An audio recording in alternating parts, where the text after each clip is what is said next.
Assalamualaikum warahmatullahi wabarakatuh.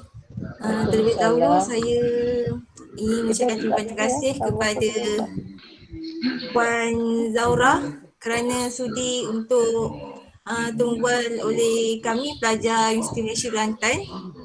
Sebelum kita mulakan dengan sesi tumbuhan ini, saya ingin memperkenalkan diri dahulu.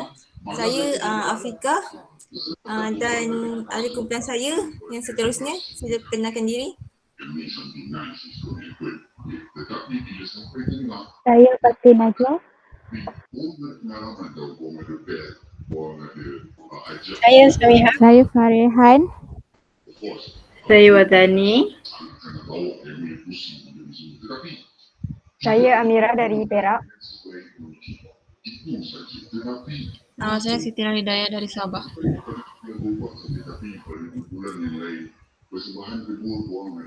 Okey. So,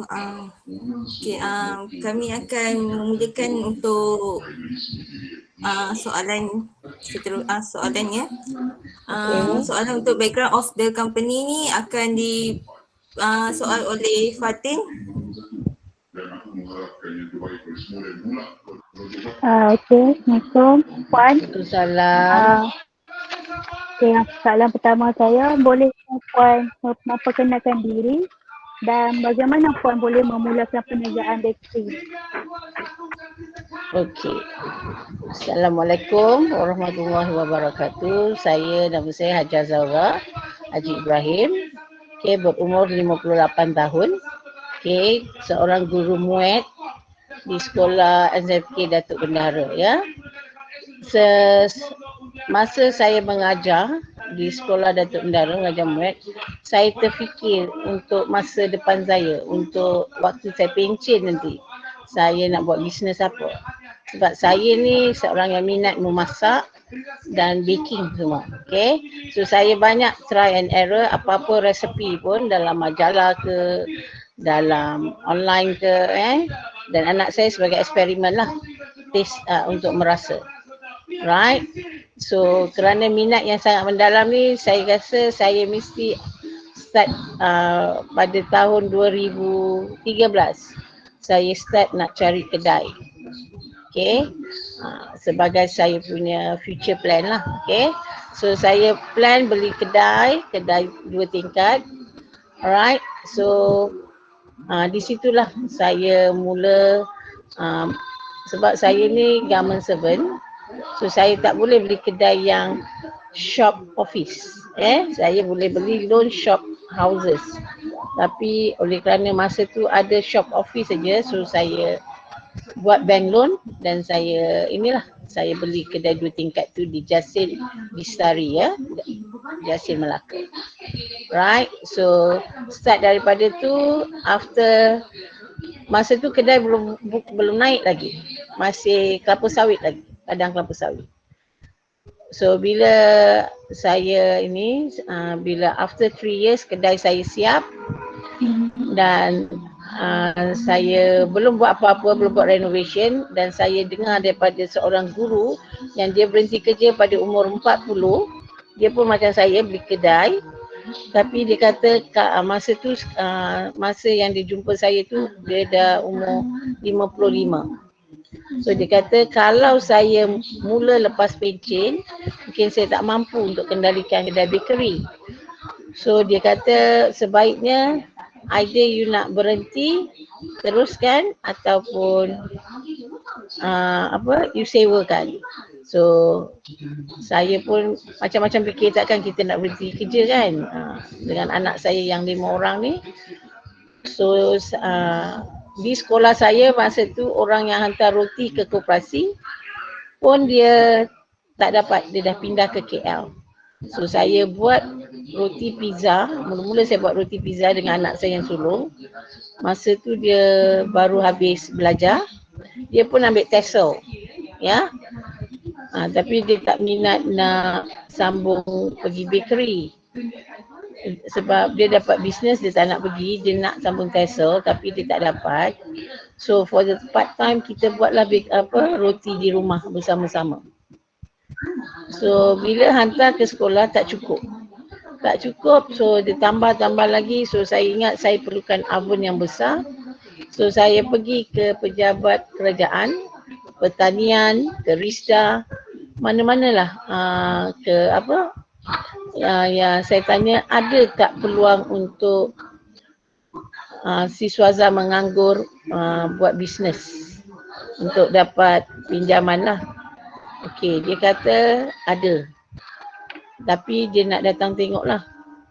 Saya kata saya nak minta oven. Okey, dia datang tengok. Tapi dia tak beritahu yang dia nak datang. Lagi 1 jam dia nak datang, baru dia beritahu. So masa tu pizza saya atas meja ada. Oven kecil kan, masa tu saya pakai Zanussi. Oven kecil, dia ambil gambar semua. Within 1 month, dia dah approve pinjaman anak saya. Ya, kedai pun siap, saya pun sibuk buat renovation. Lepas tu barang pun sampai. Jadi dia kata memang kita tekun lah nak buat bisnes. So in the end saya tak jadi berhenti kerja, saya suruh anak saya teruskan. So dia pergi ke permodalan nasional ya, masa tu ada khusus untuk siswaza menganggur ni.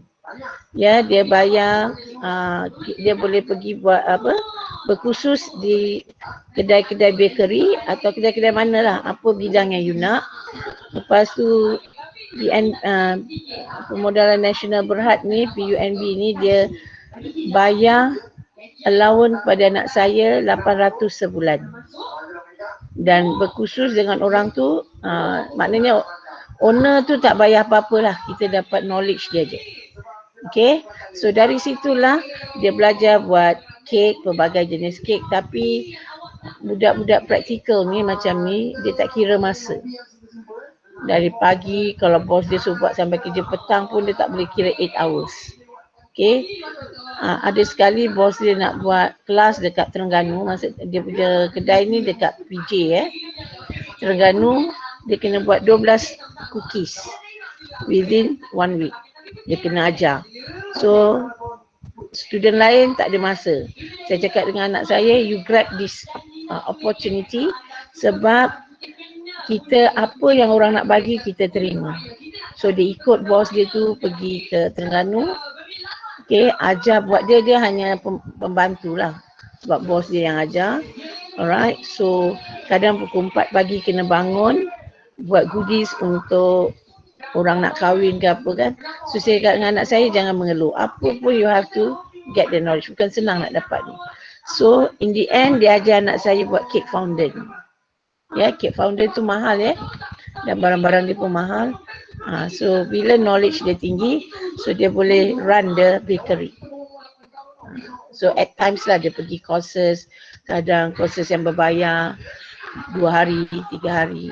Itu saja. Dia tak ada belajar di universiti yang bidang kulineri ni, tak ada. Okay, so kita banyak try and error lah. Dan saya support dia. Dia dekat PUNB pun 6 bulan. Lepas tu dia dah buat dekat kedai kek sendiri. Alright, so di situlah pada tahun 2014 kita mula buka bisnes yang betul lah. Okay, so dah meniaga daripada 2014 hingga sekarang. Fully run by my daughter lah Okay.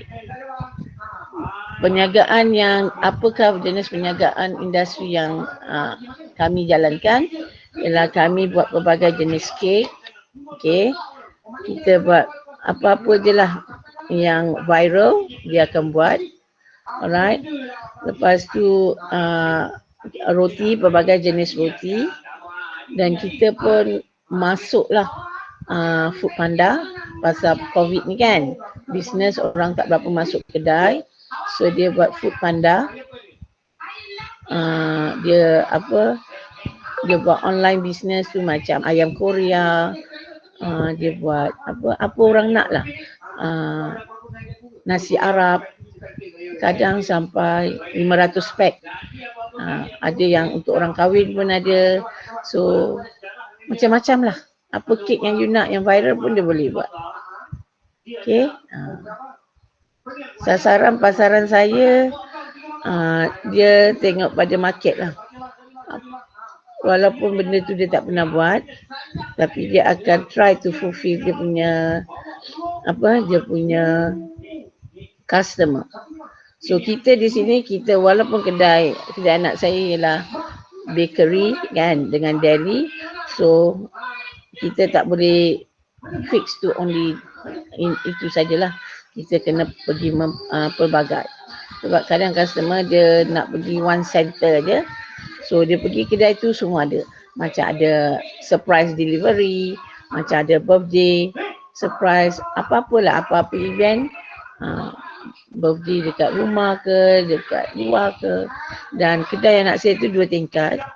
Tingkat atas kita buat cafe, bukan cafe macam ni lah, macam orang nak buat high tea, orang nak buat dinner, nak buat wedding. Kan sekarang kan lepas wedding kan dekat Pejabat Kadi, dia orang makan kat atas tu. Dia boleh isi dalam 30 orang. Ada mesyuarat kat atas tu, apa-apalah. Kita buat macam buffet, apa yang customer nak. Kita ada yang paling murah per head RM15. Kalau RM15, apa yang kita boleh isi, bekalkan. Kalau dia bagi RM30, varieties of food lah kita ada. Okay? Tapi kalau bisnes ni, you mesti check out. Ada ups and down. Dari segi capital, you mesti ada. Dan anak saya ni, kita pinjam dengan Mara. Kita nak beli barang. Okay? Yang Mara ni yang bagusnya, 10 dia kalau kita beli barang 10,000, kita hanya bayar 6,000, Mara support 4,000. So monthly dia very small. Per month kita bayar hanya RM50 saja. Right? So anak saya selalu kita bayar 6 bulan sekali. So ada sekali tu anak saya tak bayar sampai 5 bulan. Bos dari Mara turun, dari Melaka turun, Mara Melaka turun. Bila dia tengok kedai anak saya, dia kata okey. Dia kata bayar lambat pun tak apa sebab kita memang bisnes, kedai kita cantik dan kita memang ada sale hari-hari. So dia kata dia tambah lagi, dia suruh ambil lagi barang. So di situ you kena make sure kita kalau kita duit yang kita ada, kita rolling untuk bisnes, itu kita orang akan percaya kita lah. Even Rizda pun bagi kita bantuan 10,000 untuk buat hab halal. Everything under Rizda. So 10,000 tu kita dapat ini sebab kita maintain kita punya kedai dari segi kita punya keuangan, kita punya buku semua up to date lah. Even though anak saya buat audit, every year kita buat audit dengan untuk dihantar kepada lembaga hasil ini dalam negeri dan dia masih belum kena cukai lagi pendapatan dia sebab apa yang kita perbaiki, memperbanyakkan barang lagi. So jadi duit tu kita bukan enjoy. So kalau kita nak ada kedai cantik, nak ada kereta cantik, memang tak boleh lah. Kita fokus pada satu. Bisnes dulu, lepas kita dah ada profit barulah kita boleh beli aset yang lain. Okay? Ada apa lagi? Apakah visi dan misi untuk perniagaan puan? Apa? Visi? Visi dan misi perniagaan puan. Kita kalau saya punya vision ni, alright, kita nak memperbanyakkan kedai orang Islam lah, halal food lah. Ya. Mission tu saya punya misi di samping sebab kita ikut sunnah Nabi kan. 9 daripada 10 pendapatan kita adalah daripada perniagaan.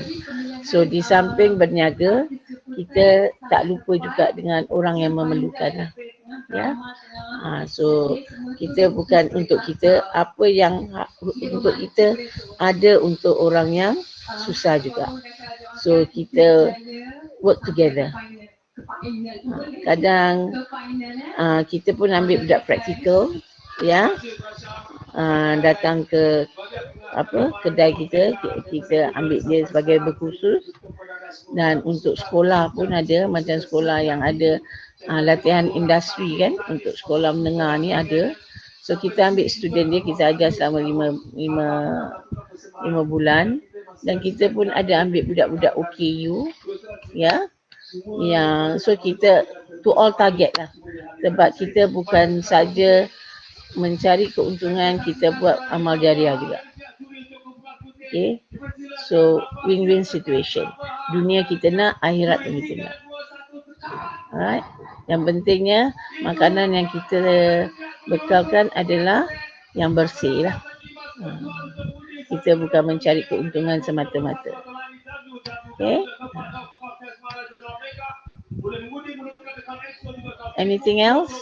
Okay, terima kasih untuk memperkenalkan background company Puan. Seterusnya saya akan serahkan kepada Raja Mustamila. Okey, Puan Zaura. Untuk produk strategi, pertama, apakah ciri-ciri produk yang Puan jalankan? Produk dia, kita punya yang kita yang terkenal sangat dengan kek saya, The Killer ini, kita punya kek marble untuk door gift lah, door gift untuk orang kahwin ke apa. Sebab ada permintaan customer yang minta baulu ke apa, saya tak mau. Saya cakap dengan anak saya, kita punya identiti ialah kek marble. Kita buat yang bentuk kecil tu, berapa cm 4x4 kata saya. Bukan.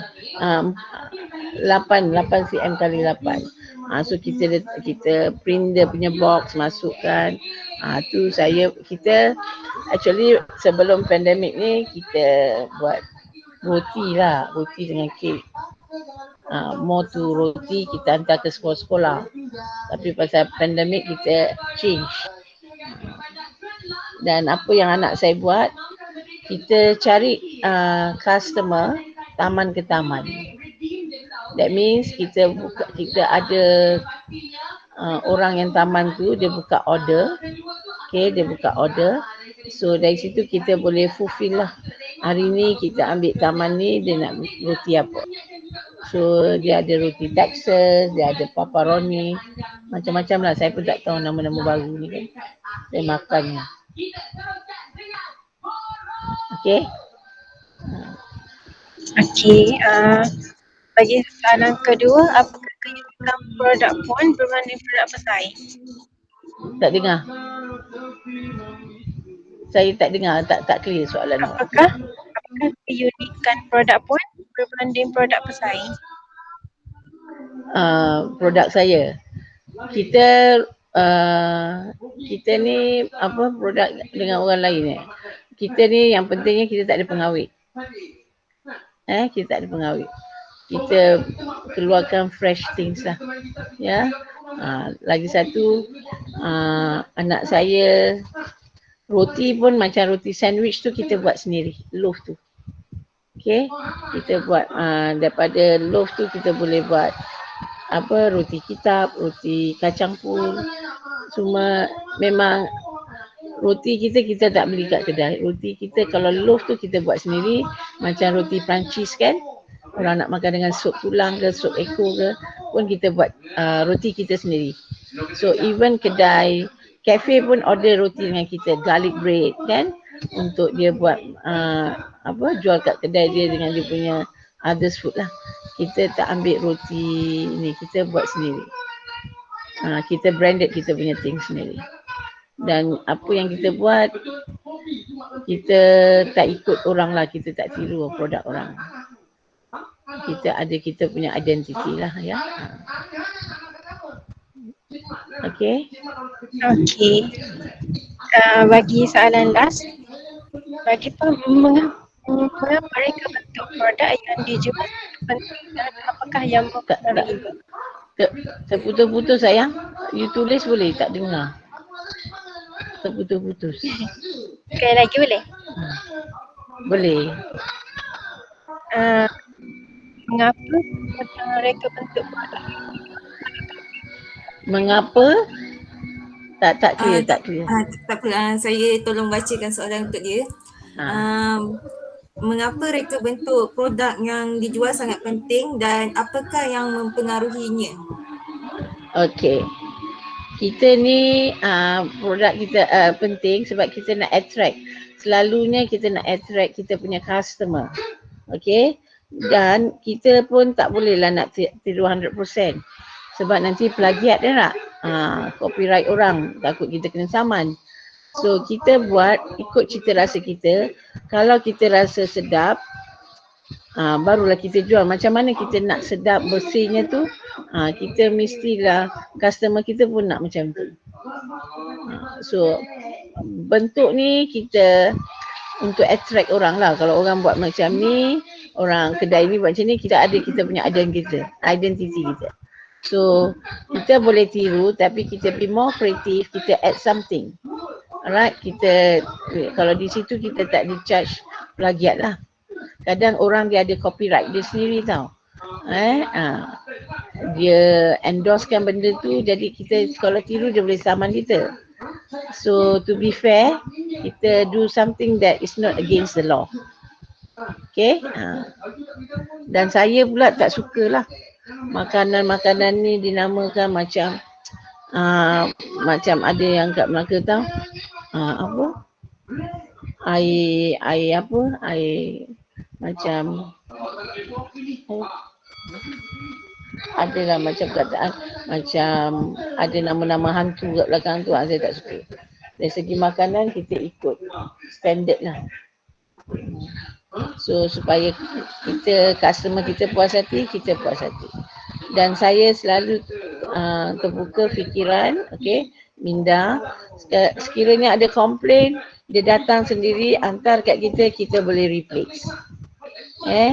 Saya macam tu. Okey. Dan lagi satu, bisnes ni adanya jatuh bangun lah. Okey. Soalan seterusnya untuk pricing strategy yang disoal oleh Mira. Okey Puan, soalan saya yang pertama ialah bagaimana Puan menetapkan harga bagi setiap produk? Okey, kita tetapkan harga, kita tengok bahan yang kita beli. Alright. Anak saya dia akan tengok barang, sekarang barang kan kita bergantung pada barang yang kita beli. Dan barang bakery pun semua dah naik. So kita ada profit sikit je lah. Sebab kita punya kedai sendiri. Jadi kalau ikut umur anak saya, masa saya beli tu umur dia 23. So saya buat bank loan, dia hanya bayar 1,300 sebulan. 2 tingkat bangunan tu. Tapi kalau kita tengok orang sewa, kedai sebelah dia sewa, bawah je dah 1,500. Atas lagi 1,000, mana 2,500. So di situ kita dah jimat sebab kita tak menyewa. So kita hanya cari profit untuk bayar bil elektrik, everything dah tidak, adalah income kita monthly. Tak adalah too much nanti kalau tinggi-tinggi harganya pun orang akan lari kan. Sebab kita tahu customer kita nak murah dan sedap. So kita try to fulfill their needs lah. Dari situ anak saya letakkan harga. Tapi kalau macam sekolah saya selalu nak order roti murah, macam ini roti nak bagi pelajar, harga yang RM1 tu macam Gadi ni dia boleh jual 80 sen kan. Di situ saya kata kami tak mampu lah. Kami tak mampu sebab kita bukan macam Gardenia dapat tepung murah, barang murah. Macam diorang memang market dia orang dah pegang kan. Jadi anak saya beli tepung pun 1 guni sekali, tak ada banyak-banyak. Sebab kalau beli banyak pun nanti dia akan rosak. Jadi harga kita memang ikut standard. Tak adalah ikut macam yang dah establish. So di situlah kita ada profit, ada keuntungan, boleh, tak adalah macam kita boleh bayar semua bil, kita ada saving, kita ada ini, ada earning sikit, it's okay, tidak ada cukup itu. Sebab anak saya pun bukan belajar account, dia tak ada kurs mana pun bisnes pasal ni. So dia dan saya hanya share dengan dia apa yang kita jual, kita ada untung, kita tak rugi, dah okey dah tu. Sebab dari segi sewa kita tak kena. Kita dah jimat di situ. Sebab tu kedai anak saya masih boleh bertahan lagi lah. Okay. Okey, soalan yang kedua. Apakah strategi harga yang dilakukan oleh Puan bagi mempromosikan produk Puan? Social media. Mostly social media. Dia ada Instagram. Selain social media? Kita macam macam kek tu bila orang kahwin ni buat, dia hantar orang kahwin kan, dia bagi yang dia punya tetamu, so tetamu dia akan call anak saya, kek ni sedap lah, kami nak order. Dia dapat ni pun macam dari mulut ke mulut lah. Dan bila kita hantar ke sekolah, saya buat macam open day, dia orang datang makan, lepas tu next time dia order lagi. So dia daripada orang ke orang, macam tu lah. Tapi mostly social media. Orang tengok status dia, orang order lah. Okay? Okey, soalan yang ketiga, apakah strategi harga yang paling berkesan bagi produk yang Puan jual? Strategi harga yang mesti murah lah. Ya tak? Saya bukan Padana ni. Kalau awak suruh ajar muat, okey lah. Okey. Bisnes saya tak pandai. Soalan seterusnya. Okey, soalan seterusnya Afika. Okey, soalan seterusnya, bagaimana prestasi semasa jualan di kedai Puan? Okey, prestasi dia sekarang pandemik ni memang sale tak masuk. Maksud saya orang masuk kedai pun kurang. Tapi online banyak lah, macam order dia nak buat pack-pack kan. Kenduri ke, khatam Quran ke, itu adalah masuk. Tapi okey lah saya kata. So far dah dekat 10 tahun ni, okey lah dia punya bisnes. Hampir 10 tahun. Duit bank pun boleh bayar. Elektrik pun sebulan dia kena 1,500. Sebab chiller kan. Chiller dengan oven semua. Sebab chiller kena pasang 24 jam. Lepas tu kita kena macam ada, kita buka kelas lah untuk buat kelas roti, kelas kek, kita buka lah cuti sekolah ni. Lalu saya buka untuk budak-budak umur 6 tahun ke 8 tahun satu grup, lepas tu 9 ke 12 satu grup. Saya ajar lah dia buat roti, buat ni. Di situ pun kita dapat income juga.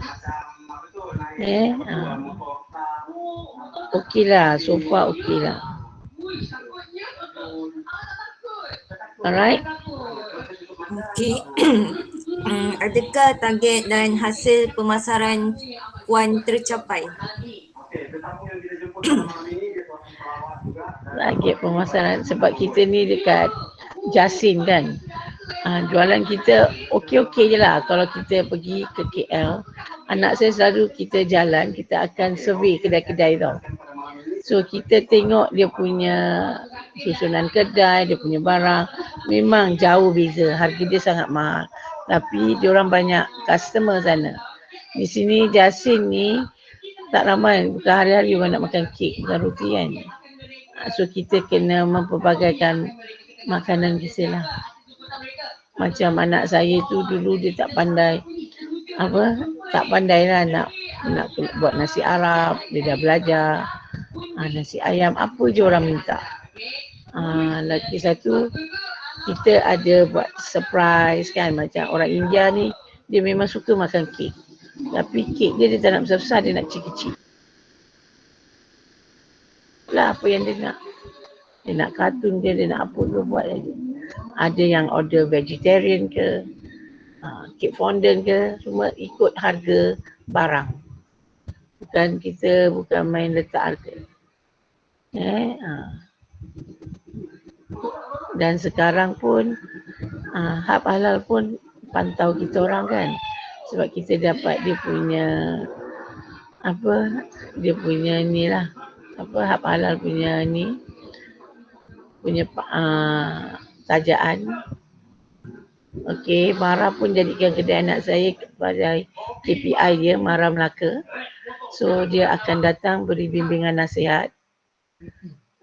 Rizda pun akan datang. So many things lah. Kita kena rajin bertanya, kita kena rajin belajar apa yang orang minta, kita ikut lagi. Okey. Bukan senang nak puas hati semua orang. Sebelum kita jual, kita rasa. Sebab tu badan anak-anak saya pun semangat juga. Okay? Anything else? Apakah strategi promosi yang Puan lakukan untuk meningkatkan jualan produk? Seperti macam pengiklanan ke, di media sosial ke, macam mana? Itulah saya kata, kalau siapa yang ada order dengan anak saya, dia boleh tengok up status lah apa yang ada. Tapi mostly kalau dia order lebih, so anak saya akan tak payah buka order lah, dia terus buat sini. Kalau order 1-2 dia akan buka order. Dan saya ni family business. Menantu saya pula ada buat kuih tradisional. So masuk pun dekat kedai kalau order. Lepas tu, so macam-macam bisnes lah. Dekat kedai dia pun ramai orang hantar kerepek ini kan, jual kat kedai. So kita ambil dalal aja. So bukan apa yang kita jual aja kita ada. Bukan apa yang kita buat aja kita jual. Yang orang-orang lain, banyakkan anak saya ni masuk kumpulan ibu tunggal sebab dia suami dah meninggal kan. So dia, itulah saya cakap, kita selain daripada ni, kita sama-samalah naikkan ekonomi orang Melayu. Promosi kita macam tu lah. Dia pergi meeting, dia buat produk dia. Okay, kawan dia buat produk dia, so kita share. Lepas tu letak kat kedai. Bukan semua barang anak saya buat. Dia buat kek roti tu pun tak inilah, based on order. Sebab kalau buat banyak nanti rosak dan kita rugi. Ya. So kita elak rugi, kita cari customer lah. Cari customer berapa banyak dia nak, kita extra sedikit je lah yang letak kat kedai. Sebab kedai sekarang orang jarang masuk. Dan masuk pun tak boleh ramai-ramai kan. Okay. Soalan yang terakhir, adakah kedai Puan menawarkan program kesetiaan iaitu seperti loyalty card, loyalty program ataupun kad promosi pada musim-musim festival dan menawarkan diskaun pada segelintir golongan? Oh, tak ada. Kita tak pernah buat tu. Kita orang terus direct pergi menderma dia lah. Kadang anak saya buat one day for budak tafiz. Kadang dia buat, dia hantar pada rumah-rumah anak yatim. Macam tu je lah, kita tak ada buat loyal card ni. Belum sampai to the standard yet. Ya. Okey. Untuk soalan yang seterusnya akan disoal oleh Daya.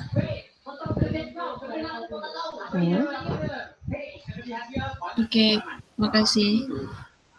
Soalan saya, apakah strategi yang digunakan untuk memenuhi kepuasan pelanggan? Kita ikut apa yang dia nak. Alright. So dia win-win situation lah saya kata. Dia nak kita ikut bajet dia, kita buatlah. Kalau dia punya bajet tinggi, kita buat sebaik mungkin yang dia nak lah. Kalau bajet dia rendah, kita buat sebaik mungkin yang mampu dia lah. Tak bolehlah kita nak buat, kita rugi. Okay? Win-win situation. Alright, you suka, kita suka. Okay, tak adalah kita nak puas hati pelanggan, kita menanggung kerugian. Kan? Okay. Ada lagi? Soalan seterusnya, soalan seterusnya, bagaimanakah jenama puan mampu menarik perhatian pasaran, adakah dari segi pembungkusan, keunikan rasa makanan atau cara pengiklanan? Semuanya tu main peranan. Kalau bungkus cantik, rasa tak cantik, orang tak suka. Semua kena sedap, bersih, cantik. Semua penting. Okay? Okey, terima kasih. Untuk soalan customer service yang seterusnya, adakah puan mempunyai sasaran pelanggan untuk menjual produk yang dikeluarkan oleh puan dalam lingkungan umur berapa? Semua ada. Sebab kita tak banyak customer. Jadi ada mak nak yang untuk budak, kita ada kartun, kita ada tingkat remaja, orang tua. Kalau orang tua ni dia tak nak kek, dia nak pulut. Ada yang pulut dengan serunding, ada yang pulut dengan rendang. Macam-macam lah. Anak saya pun buat hantaran untuk orang kahwin, kek ke, barang-barang hantaran semua dia buat. Jadi semua level lah. Kita duduk di Jasin ni bukan besar sangat, ya.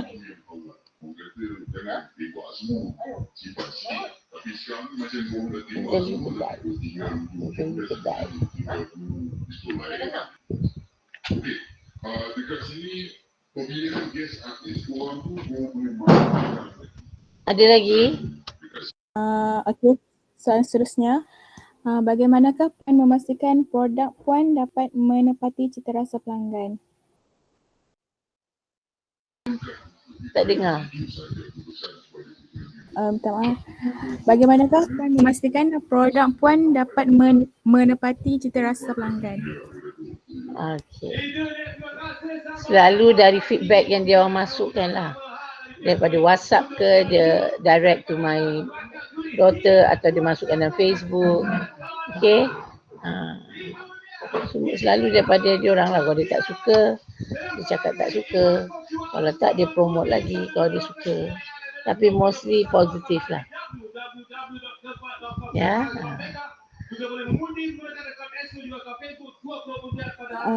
Seterusnya, adakah puan membuat penambahbaikan produk berdasarkan kehendak dan kemahuan pelanggan? Ya. Kita ikut apa pelanggan nak dan kita ikut trend lah. Dia nak apa kita ikut. Kadang ada yang dia nak gambar daripada baju tu. So anak saya akan ikut direct sama macam cake fondant dia tu kan. Kalau dia nak macam logo persatuan dia, anak saya akan buat exactly. Tapi dia kena, kalau cake fondant ni dia mahal sikit lah kan. Kalau dia nak edible image pun, anak saya akan printkan gambar dia, gambar apa yang dia nak, dia hantar, kita buat.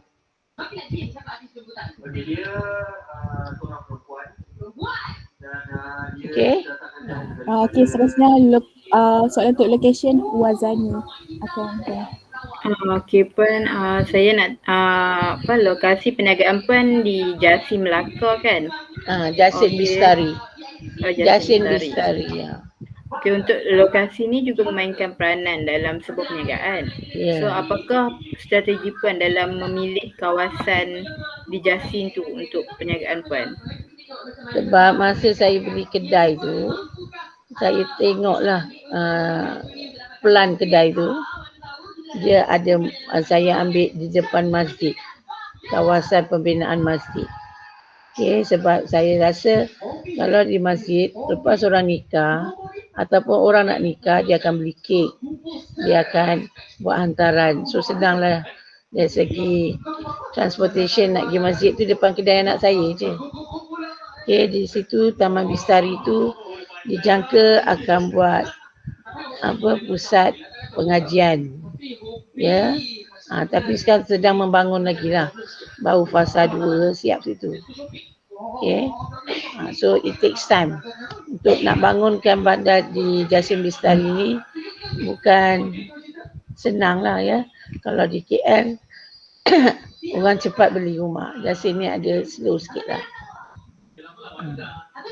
Itu strategi saya masa saya beli kedai tu. Saya tengok kawasan dia ramai, banyak perumahan nak bina. Dari situ orang kan kita boleh dapat klien, dekat dengan klien. Tapi masa saya beli kedai tu saya tak tahu pun kedai apa yang akan buka dekat-dekat tu kan. So sekarang kita ada competition lah. Dia dah ada secret recipe buka dekat situ. Dia dah ada baker's cottage. Dia dah ada kedai. Ada beberapa kedai kek. So kita compete lah. Tapi compete secara sihat lah. So saya selalu apa yang kedai orang ada, kedai anak saya tak ada. Kita tak nak lawan macam tu. Okay. Kita compete professionally lah. Kalau orang tiru anak saya punya, itu saya tak boleh nak cakap apalah. Takkan nak bertumbuk pula lah. So kita always open minded. Alright? Always think positive. Kalau kita ada hasad dengki, tak baik untuk diri kita. Yeah? Tak baik untuk perniagaan kita. So always be positive. Setiap orang ada rezeki masing-masing. Sebab tu saya cakap dengan anak saya, orang suruh kita buat baulu ke apa, saya tak mau. Saya kata kita kekalkan marble cake. Okay? So saya tak mau compete dengan orang lain tu. Okey Puan, untuk soalan seterusnya, apa yang buatkan Puan jamin bahawa pilihan lokasi yang Puan buat ni sesuai dengan jenis perniagaan Puan? Jamin, itu yang macam saya kata, banyak perumahan akan dibina kan. Tapi kedai tu kita tak tahu kedai apa yang akan dibuka. Dan kalau awak tahu kedai tu banyak kedai kek buka, awak pun takkan buka di situ ya tak? Sebab kedai saya yang pertama kali dibuka. Yang lain kita tak tahu, takkan kita nak tanya orang tu beli kedai untuk apa kan. Ada yang menyewa. So itu nasib je lah. So mostly you look at the customers around you. You ada clients tak? You ada bahan barang nak beli. Barang kek pun dekat, fun bake tu. Macam-macam lah. Dan kita pun bukan harapkan di Jasin aja. Kita naik ke KL 4 bulan, 5 bulan sekali. Kita cari something yang di Jasin tak ada, di Melaka tak ada. Macam untuk aksesori kek ke. Okay.